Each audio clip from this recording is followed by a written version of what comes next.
सभी को नमस्कार, सुप्रभात। आज हम आप लोगों को क्लास 12 का मैथमेटिक्स सब्जेक्ट लेने जा रहे हैं। एनसीईआरटी बुक एक्सरसाइज 4.2 आप लोग निकाल लेंगे। 4.2 में हमारा टॉपिक है area of triangle. Area of triangle मतलब त्रिभुज का क्षेत्रफल। यहाँ हम लोग को पढ़ना है त्रिभुज का जो क्षेत्रफल है और डिटरमिनेंट का प्रयोग करके किस प्रकार निकाला जाता है। हम लोग पिछले कक्षा में पढ़ चुके हैं कि किसी भी त्रिभुज के 3 वर्टाइसेस दिया हुआ हो, यानी 3 शीर्ष दिया हुआ हो। 3 शीर्ष है A B C. A coordinate x1 y1, b is x2 y2 and c is x3 y3।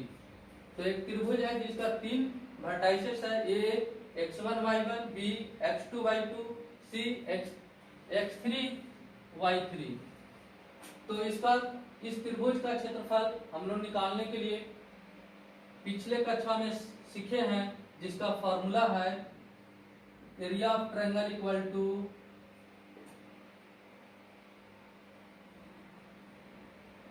Half into x1 into y2 minus y3 plus x2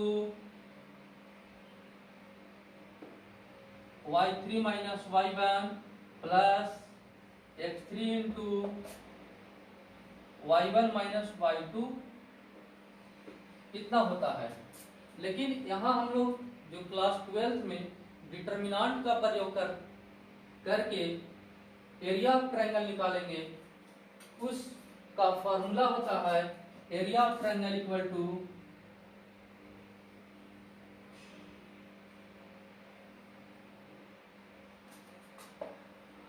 half into एक डिटरमिनेंट है x1, फर्स्ट कॉलम में x1, x2, x3, second column y1, y2, y3 and third column 1 1 1।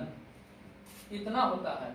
किसी भी त्रिभुज का 3 vertices दिया हुआ हो, a x1 y1, b x2 y2 and c x3 y3, तब area of triangle is equal to half into first coordinate, first column में x मतलब तीनों वर्टेक्स का x कोऑर्डिनेट दर्शाया जाता है, सेकेंड कॉलम में y कोऑर्डिनेट और थर्ड कॉलम में 1 1 1 होता है। यह एक फॉर्मूला है, इसको आप नोट करेंगे।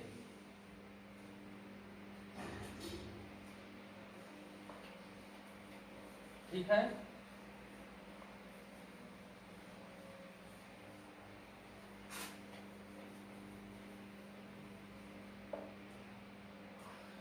आप लोग नोट में लिखेंगे, नोट में जानेंगे कि यदि किसी त्रिभुज का एरिया यदि 0 आ जाए, त्रिभुज का क्षेत्रफल equal to 0, area of triangle equal to 0, तो then points A B C are collinear.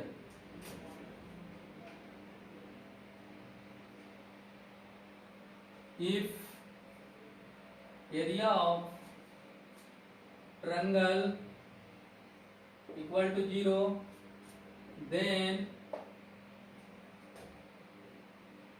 points A, B, C are collinear।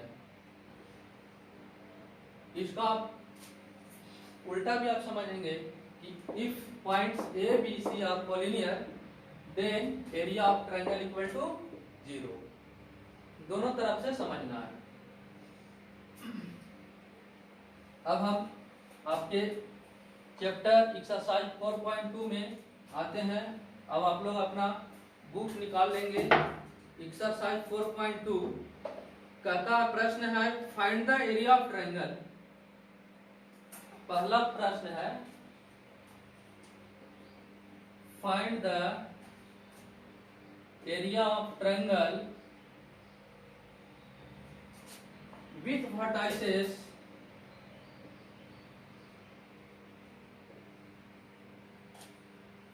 at the point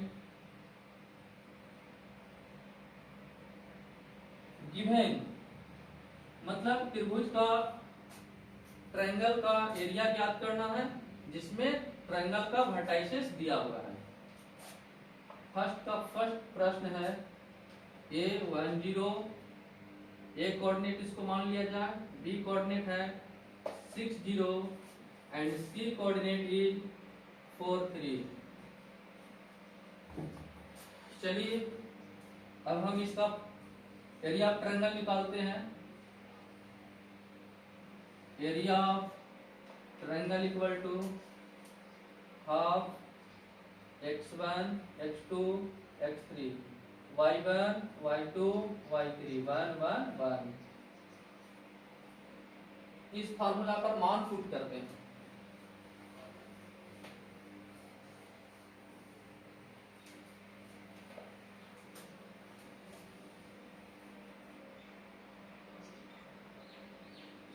area of triangle equal to half x1 y1 x2 y2 x3 y3। तो half x1 is 1, x2 6, x3 4, y1 is 0, y2 0 and y3 is 3 and 1 1 1। इस determinants का value हमें निकालना है। Half into expanding कर देते हैं तो 1 इंटू 1 को कॉलम को ढकेंगे, 1 का कॉलम भी और रो भी, क्रॉस मल्टीप्लाई करते हैं। 1 गुने 0 तो 0 माइनस 3 गुने 1 3 माइनस 0 इंटू 0 को कॉलम और रो को ढक देंगे तो 6 गुने 1 6 माइनस 4 गुने 1 4 प्लस 1 इंटू 6 गुने 3 18 माइनस 4 इंटू 0 0। इसको नोट करेंगे।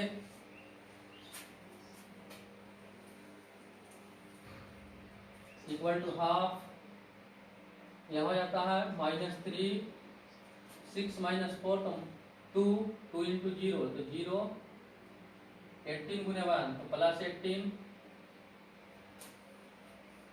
18 माइनस 3 15 15 बाई 2।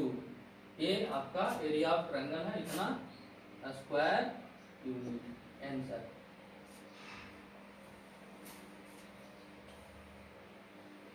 इस तरह से आपके एक्सरसाइज में पहला का ही दूसरा क्वेश्चन है, एक और क्वेश्चन बना देते हैं। इसमें 3 क्वेश्चन है, एक क्वेश्चन और इसमें बना देते हैं आप लोग को समझने के लिए। A27 B.11 and C is 10.8।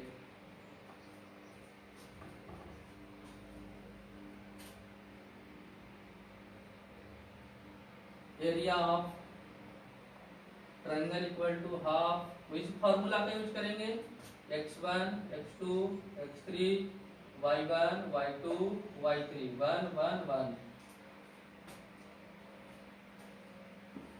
से नोट करेंगे।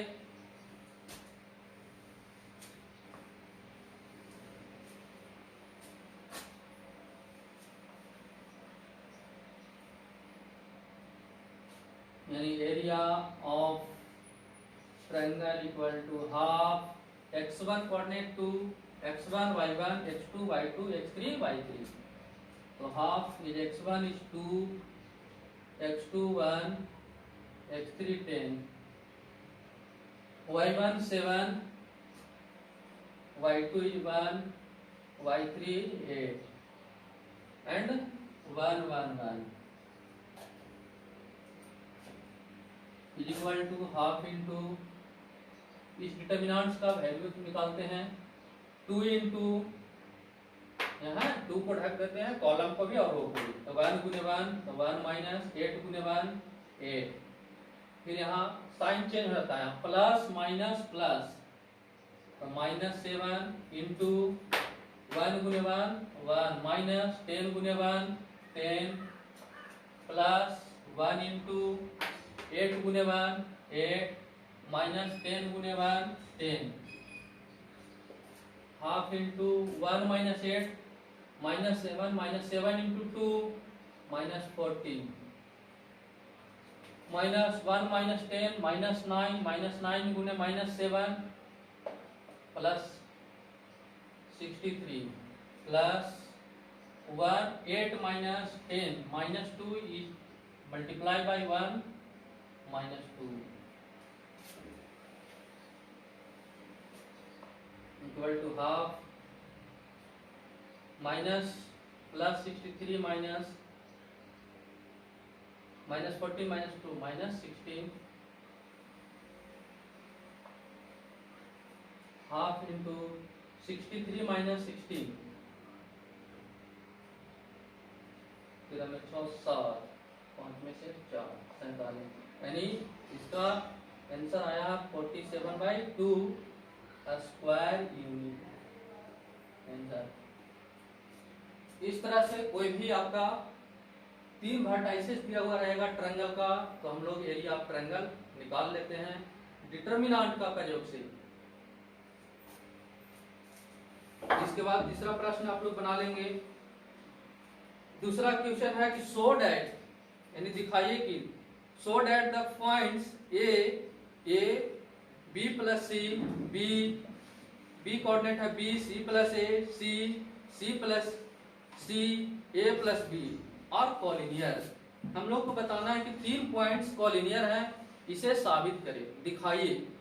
तो अभी हम आप लोग को बताएं कि यदि किसी त्रिभुज का किसी area of triangle is equal to 0 हो जाए तो 3 पॉइंट्स आर कॉलिनियर।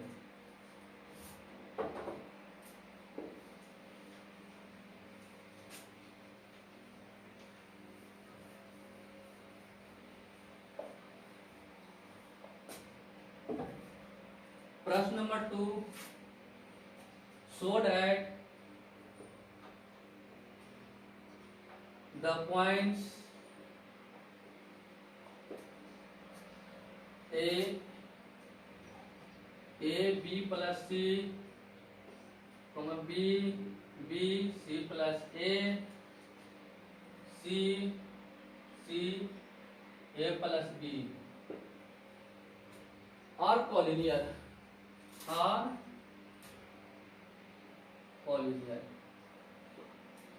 प्रूव करना है कि all 3 points A B C are collinear. तो इसके लिए एरिया ऑफ ट्रायंगल निकालते हैं। Area of triangle equal to half x1 x2 x3 y1 y2 y3 1 1 1 बराबर half x1 is A, x2 B, x3 C, y1 is B plus C, C plus A, y3 is A plus B, 1 1 1। इस determinants का value निकालते हैं। इस determinants का value बहुत आसान तरीके से प्रॉपर्टीज ऑफ डिटर्मिनेंट से बनाया जा सकता है। तो हम चलिए यूज करते हैं प्रॉपर्टीज ऑफ डिटर्मिनेंट्स। इसमें से 3 एक है, 2 एक को इसमें शून्य करेंगे, 1 और 1 को, तो इसमें अप्लाई करेंगे R2 में और R3 में। R2 में हम अप्लाई करेंगे, हेल्प लेंगे R1 का, R2 equal to R2 minus R1, R2 equal to R2 minus R1 and R3 equal to R3 minus R1। यहाँ लिखेंगे R2 में अप्लाई करेंगे, R2 equal to R2 minus R1 and R3 equal to R3 minus R1। चलते हैं next point पर। Properties of determinants है। क्योंकि इसमें आया है a plus b b plus c c plus a के रूप में। इस तरह से यदि कोई अंक रहता तो हम बाय यूजिंग एक्सपेंडिंग करके डिटर्मिनेंट्स का वैल्यू निकालते हैं, लेकिन इसको एक्सपेंडिंग करके बनाना इस डिटर्मिनेंट्स का कठिन है, और प्रॉपर्टीज ऑफ डिटर्मिनेंट से इस डिटर्मिनेंट्स का मान निकालना बहुत आसान है। इसलिए यहाँ पर हम प्रॉपर्टीज ऑफ डिटर्मिनेंट्स का प्रयोग करके निकाल रहे हैं। हाँ, R1 में इस डिटर्मिनेंट्स के R1 में मतलब फर्स्ट रो में कोई अप्लाई नहीं करेंगे। देखिए कोई अप्लाई नहीं है R2 और R3 में, R1 में ही R2 और R3 में ही अप्लाई है, R1 में कोई अप्लाई नहीं है, इसलिए R1 जस्ट का तस A B plus C 1। R2 में अप्लाई करेंगे R2 माइनस R1, मतलब दूसरा रो में पहला रो को घटाना है। B minus A into C plus A minus B minus C, यहाँ से C कैंसिल हो जाएगा, है ना। देखिएगा C plus A minus B minus C plus C minus C cancel हो जाता है। यहाँ आपका A माइनस B और यहाँ 1 minus 1 0, R2 minus R1, R3 में से हम R1 घटाते हैं तीसरा रो में, ये तीसरा रो है। C माइनस A, फिर आगे A plus B minus B plus C, तो A plus B minus B minus C, क्योंकि घटाने में साइन भी चेंज होता है, plus B minus B cancel, A minus C 1 minus 1 0। अब चूंकि यहाँ देखिए, और इसको इस डिटर्मिनेंट्स को और छोटा बनाया जा सकता है। देखिएगा दूसरा जो रो है यहाँ b माइनस ए और a माइनस बी दोनों में हम, और यहाँ 0 है, तो यहाँ पर a माइनस बी कॉमन लिया जा सकता है। a माइनस बी, जब b माइनस ए में a माइनस बी कॉमन लेंगे तो यहाँ निगेटिव -1 हो जाएगा, यहाँ 1 होगा, यहाँ 0 ही रहेगा।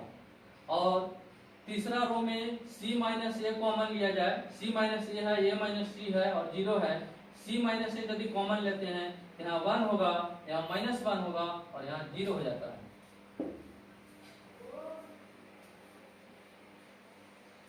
आप लोग नोट करेंगे इक्वल टू हाफ, यहाँ लिखना है taking common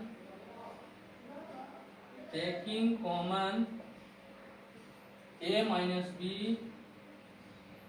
comma c minus a in R2 R3 respectively. क्रमशः R2 और R3 में a minus B C minus A common लेने पर, तो आप यहाँ ध्यान देंगे हाफ इंटू कॉमन के रूप में a minus b into c minus a है, तो a b plus c 1, a minus b यहाँ कॉमन है तो a माइनस बी कॉमन है b माइनस ए में, तो यहाँ -1 होगा, यहाँ a माइनस बी कॉमन है तो 1 होगा, और यहाँ 0 में कॉमन तो 0 ही होगा, c माइनस ए कॉमन है तो 1, c माइनस ए कॉमन है तो -1 और यहाँ 0। चलिए अब इस डिटर्मिनेंट्स का हम लोग बहुत आसान से बिना एक्सपेंड किए हुए मान इसका निकाल सकते हैं। Half a minus B C minus a, देखिए a इंटू ए को यदि हम ढक करके गुना करेंगे फर्स्ट कॉलम में तो 0 माइनस 0 इसका यूज नहीं करते हैं यहाँ, फिर b प्लस सी को ढक करके गुना करेंगे तो देखिए 0 माइनस 0 यहाँ भी नहीं लिख रहे हैं, 1 इंटू आइए 1 into plus 1 into minus 1 into -1 तो +1 माइनस 1 इंटू 1 तो 1 और 1 minus 1 equal to 0, a minus B C minus A into 0।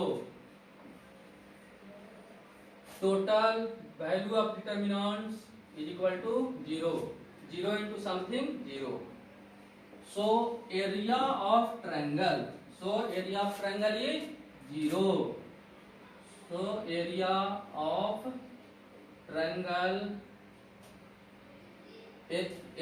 triangle equal to 0. So given 3 points जो हम लोग अभी लिखे थे, गिवन 3 पॉइंट्स ए है हमारे पास, फ्यूचर में जो लिखा हुआ है 3 points A B plus C, B coordinate B C plus A and C A plus B are collinear, proved, सत्यापित हो जाता है कि यहाँ area of triangle equal to 0 आया। तो दिया हुआ जो 3 पॉइंट्स है प्रश्न में वह कोलिनियर है, यानी संरेख है, एक ही रेखा में है। इसका हम फिगर ट्रेस कर सकते हैं इस तरह से, A B C, A B plus C, B is B C plus A and C is C A plus B.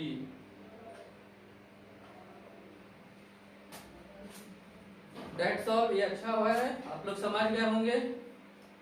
अब आते हैं प्रश्न नंबर 3 है कि फाइंड द वैल्यू ऑफ के। फाइंड द वैल्यू ऑफ के मतलब के का मान ज्ञात करें। आप लोग का के का मान ज्ञात करना है। If the area of triangle is 4 square unit, यदि त्रिभुज का क्षेत्रफल 4 स्क्वायर यूनिट है तो के का मान ज्ञात करें। एंड वर्टाइसेस ऑफ, जिसका वर्टाइसेस दिया हुआ है ये है K0, फिर है दूसरा कोऑर्डिनेट है 40, तीसरा कोऑर्डिनेट है 02। चलिए इसको हम लोग निकालते हैं क्वेश्चन नंबर 3 पर, इसको आप लोग नोट कर लिए होंगे।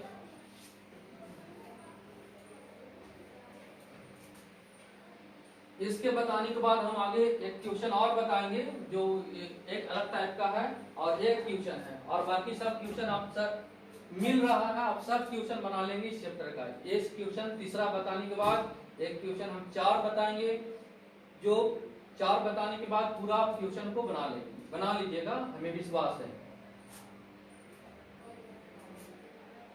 फाइंड द वैल्यू ऑफ के का हमें मान ज्ञात करना है, जिसका एक ट्रायंगल का वर्टाइसेस दिया हुआ है।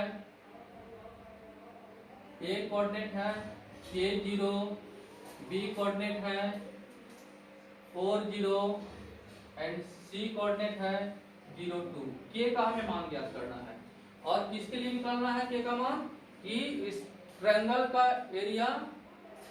Find the value of k if the area of triangle is 4 square unit. इस ट्रायंगल का एरिया 4 स्क्वायर यूनिट है तो के का मान यहाँ कितना आएगा। तो हम सबसे पहले लिख देते हैं area of triangle equal to half x1 x2 x3 y1 y2 y3 1 1 1। आइए, area of triangle equal to 4 square unit. तो 4 स्क्वायर यूनिट, एक चीज और आप लोग ध्यान दीजिएगा, यदि आपका एरिया ऑफ ट्रायंगल, इसके पहले वाला क्वेश्चन में एरिया ऑफ ट्रायंगल यदि किसी का निगेटिव आता है तो हाँ आप लिखिएगा area does not negative quantity. यदि किसी ट्रायंगल का एरिया निगेटिव आता है तो वहां आपको लिखना पड़ेगा area does not negative quantity. यहाँ आप एरिया ऑफ ट्रायंगल जो दिया हुआ है 4 है, तो यहाँ हम लोग +4 भी हो सकता है और -4 भी हो सकता है, इसलिए आप यहाँ +-4 का यूज करेंगे। 4 स्क्वायर यूनिट है वहां लिखा हुआ है, इसका मतलब 4 भी आ सकता है और -4 भी आ सकता है, तब है एरिया ऑफ ट्रायंगल 4 लिखा हुआ है। तब दोनों स्थिति में प्लस माइनस की स्थिति में ही 4 लिखा हुआ है। बराबर half into x1, x1 is k, x2 4, x3 0, y1 0, y2 0, y3 2 1 1 1। देखिएगा डायरेक्ट लाइन +-4 इक्वल टू 1/2। अब इसका डिटरमिनेंट्स का वैल्यू निकाल देते हैं। तो हाफ इंटू, देखिएगा k इंटू, k को कॉलम में रखेंगे और रो को, तो 0 -2, इस 0 से तो 0 हो जाएगा, इसको लिखने की जरूरी नहीं है। +1 इंटू 8 -0। आप क्रॉस मल्टीप्लाई भी कर सकते हैं, 4 2 जा 8 प्लस माइनस 8 इक्वल टू यहाँ होगा -2k प्लस 8। यहाँ प्लस माइनस 8 इक्वल टू आता है plus minus 8 equal to -2k plus 8। यहाँ पर दो केस है, पॉजिटिव 8 भी लेकर के एक बार सोल्व किया जा सकता है, k का मान निकालेंगे, और एक बार -8 लेकर के k का वैल्यू निकालेंगे।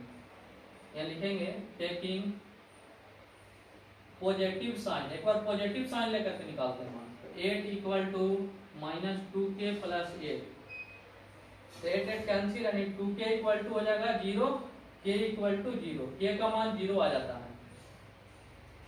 दूसरा केस में आ जाता है taking negative sign, negative sign का यूज करेंगे, ऋणात्मक चिन्ह का प्रयोग करेंगे, तो -8 इक्वल टू -2k प्लस 8, तो 2k इक्वल टू 8 प्लस 8 तो 16, तो k इक्वल टू 8 है ना, 2 8 जा 16, k का वैल्यू आया है 8 और k का मान आया है 4 आया है, तो ये दोनों आंसर हो गया। हेंस k इक्वल टू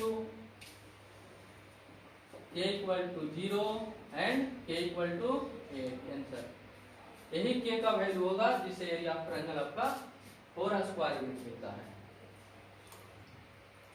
इससे संबंधित आपका प्रश्न नंबर 5 भी है। इसी तरह से प्रश्न नंबर 5 में लिखा हुआ है 25 स्क्वायर यूनिट है एरिया ऑफ ट्रायंगल, जिसमें से आपका k का मान निकालना है, तो आप क्वेश्चन नंबर 5 को ही बना लीजिएगा। चलिए 4 हम देख लेते हैं। क्वेश्चन नंबर 4 में दो क्वेश्चन है, find the equation of line.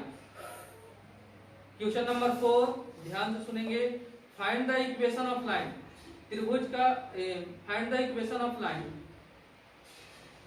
Line का यानी रेखा का समीकरण ज्ञात करें, लाइन का इक्वेशन निकालना है, joining 1 2 and 3 6 using determinants, determinants के प्रयोग से हम लोग को इक्वेशन ऑफ लाइन निकालना है। आप ध्यान दीजिएगा, याद करेंगे, आप 11th क्लास में पढ़े होंगे इक्वेशन ऑफ लाइन, जिसमें डिटरमिनेंट्स का प्रयोग नहीं करके निकालते थे, लेकिन यहाँ पर हम लोग डिटरमिनेंट्स का प्रयोग करके निकालेंगे।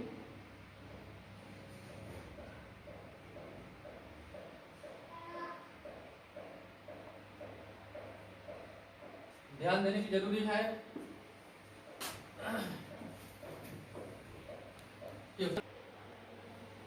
इसके बाद का जो क्वेश्चन है, क्वेश्चन नंबर 4 हम लोग को पढ़ना है, वो अगला क्लास में होगा। इतना के लिए थैंक यू, धन्यवाद।